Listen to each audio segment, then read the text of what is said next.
Hai teman-teman, kembali lagi ke channel Chandra Bersaudara. Pada video kali ini kita akan belajar tema 4, subtema 3, pembelajaran 2. Apa yang akan kita pelajari yaitu penyakit pada organ peredaran darah hewan dan gambar cerita.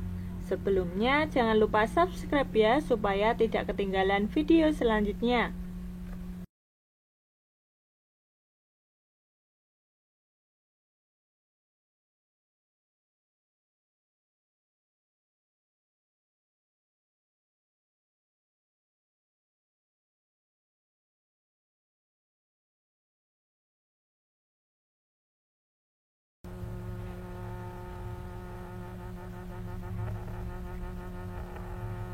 Udin gemar membaca.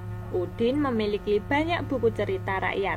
Ada cerita Lutung Kasarung, Bawang Merah dan Bawang Putih, Keong Mas, dan masih banyak lagi cerita rakyat lainnya. Udin jadi mengetahui beberapa cerita rakyat dari berbagai daerah. Sore hari, Edo bermain ke rumah Udin. Edo melihat banyak buku cerita di rumah Udin. Edo bermaksud meminjam satu buku cerita yang berjudul Kancil dan Siput. Udin pun meminjami buku ceritanya kepada Edo. Edo bergegas pulang setelah Udin meminjami buku. Tidak lupa Edo mengucapkan terima kasih dan berpamitan sebelum meninggalkan rumah Udin. Sikap baik apakah yang perlu kamu teladani dari diri Udin? Sikap baik apa pula yang perlu kamu teladani dari diri Edo? Mengapa kamu harus meneladani sikap baik dari Udin dan Edo? Iya, sikap baik Udin yang perlu diteladani adalah bersedia berbagi dengan meminjamkan buku cerita kepada Edo. Sikap baik Edo yang perlu diteladani adalah meminta izin ketika akan meminjam buku dan mengucapkan terima kasih berpamitan ketika meninggalkan rumah Udin. Alasan meneladani sikap Udin dan Edo karena mereka berdua menjaga kerukunan dan saling menghormati. Sesampainya di rumah, Udin kemudian membuka buku cerita yang dipinjam dari Edo. Alkisah diceritakan bahwa Raja Siput mengetahui akan kedatangan makhluk yang paling cerdik, yaitu si kancil di perkampungannya. Raja Siput mengumpulkan warganya untuk bersiap-siap menghadapi kecerdikan si kancil. Raja Siput mengumpulkan warganya untuk bersiap-siap menghadapi kecerdikan si kancil. Saat si kancil datang, Raja Siput menyambutnya. Dengan kepongahan dan kesombongannya, si kancil bercerita tentang kecerdikannya yang berhasil mengelabui harimau dan manusia. Siput yang mendengarkan kesombongan si kancil merasa geram, ingin segera menguji kecerdikan si kancil. Setelah mendengarkan cerita kecerdikan si kancil, Raja Siput menyampaikan maksudnya yang ingin menguji kecerdikan si kancil dengan menantangnya berlomba lari sampai ke hulu sungai. Sebelumnya, Siput sudah memerintahkan bawahannya siap berbaris sepanjang sungai hingga ke hulu. Mereka sepakat bahwa jika kancil yang berencana lari di daratan memanggil Siput, maka Siput yang ada di depan kancil menjawab,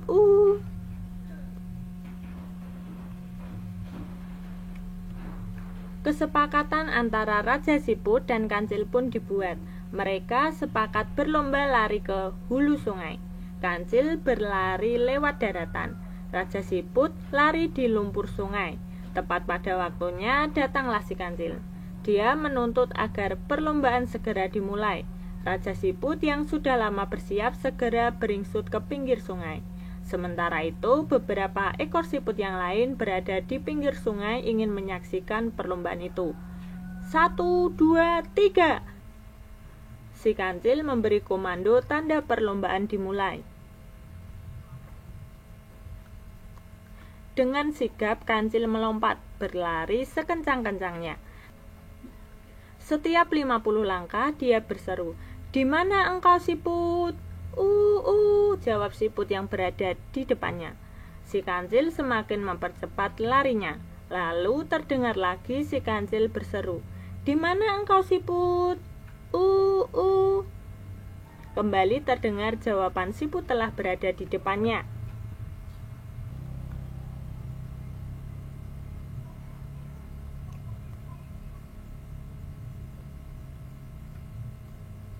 Si kancil menjadi marah dan kian memperkuat larinya. Setiap kali dia berseru selalu dijawab oleh siput yang telah berada di depannya. Sedemikian seterusnya. Si kancil tidak dapat mengalahkan siput dalam perlombaan itu. Dia tidak dapat menerka taktik yang dipakai oleh Raja Siput dan anak buahnya. Akhirnya dia merasa kelelahan. Sambil menggerutu dengan napas terengah-engah, sang kancil pun berkata, "Hai siput, mulai hari ini aku nyatakan bahwa engkaulah binatang paling cerdik dan dapat mengalahkan aku. Selamat tinggal." Setelah itu, sang kancil pun melompat dan lari menghilang dari perkampungan siput.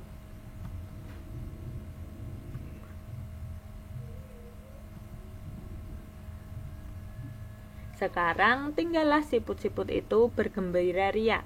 Mereka yang telah bekerja keras, bergotong royong, serta dapat membina persatuan dan kesatuan.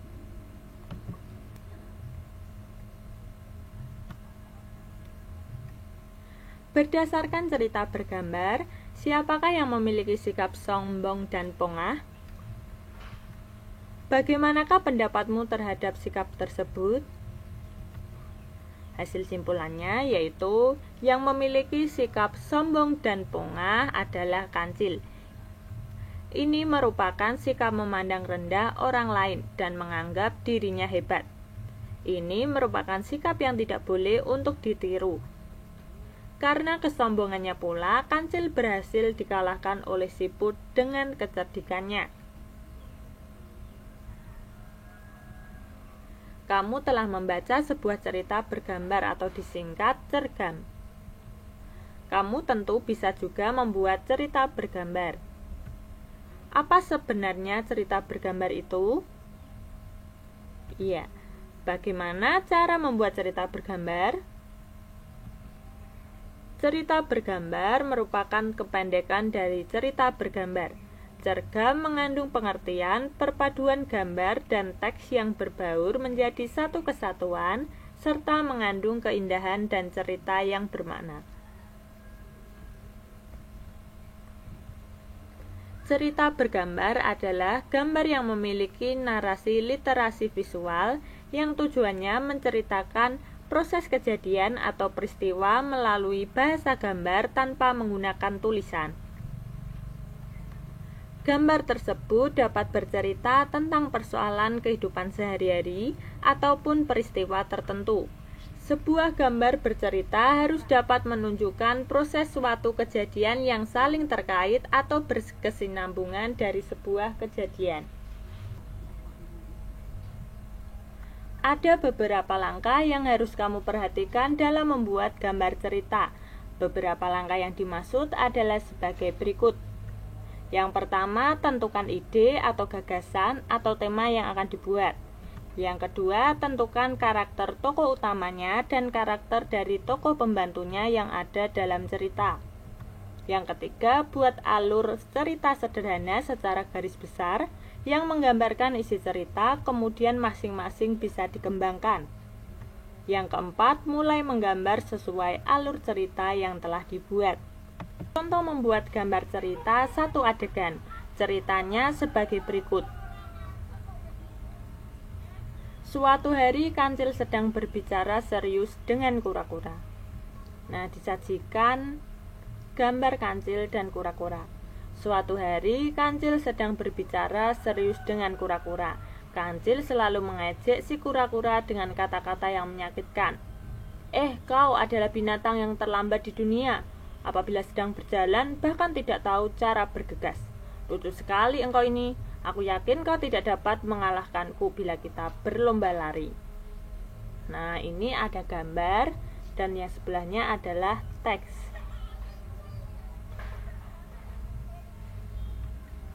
Tahukah kamu kancil termasuk hewan mamalia? Kancil memiliki jantung yang terdiri atas 4 ruang, yaitu 2 atrium atau serambi dan 2 ventrikel atau bilik.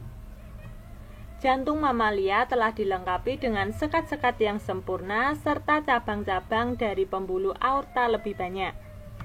Bagaimanakah peredaran darah pada hewan mamalia seperti kancil? Bagaimana cara memelihara kesehatan pada organ peredaran darah hewan seperti kancil? Organ peredaran darah pada hewan berbeda-beda. Berikut informasi mengenai organ peredaran darah hewan dan cara memeliharanya.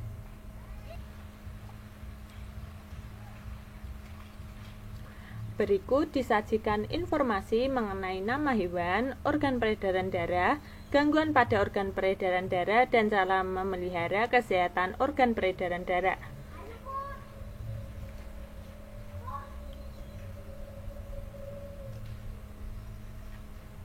Hewan yang pertama ada ikan. Organ peredaran darahnya yaitu jantung dan pembuluh darah. Gangguan pada organ peredaran darahnya yaitu amoebiasis. Cara memelihara kesehatan organ peredaran darah pada ikan yaitu memberi makanan yang sehat untuk ikan dan diberikan vaksin untuk ikan. Hewan yang kedua ada burung. Organ peredaran darahnya yaitu jantung dan pembuluh darah. Gangguan pada organ peredaran darah burung yaitu gangguan jantung, berdarah luka-luka kapiler, darah mudah pecah. Kemudian cara memelihara kesehatan organ peredaran darah pada burung yaitu rutin menjaga kesehatan burung, memberikan makanan yang sehat untuk burung, dan memberi vaksin. Dan hewan yang ketiga yaitu kucing. Organ peredaran darahnya yaitu jantung dan pembuluh darah. Gangguan pada organ peredaran darah kucing yaitu kolesterol karena menghambat peredaran darah FF serah. Cara memelihara kesehatan organ peredaran darah kucing yaitu yang pertama, menjaga berat badan kucing, memvaksin kucing, membuat kucing rutin berolahraga, dan memastikan makanan kucing bergizi. Demikian pembelajaran pada video kali ini, semoga bermanfaat ya, dan sampai jumpa di pembelajaran berikutnya. Bye-bye.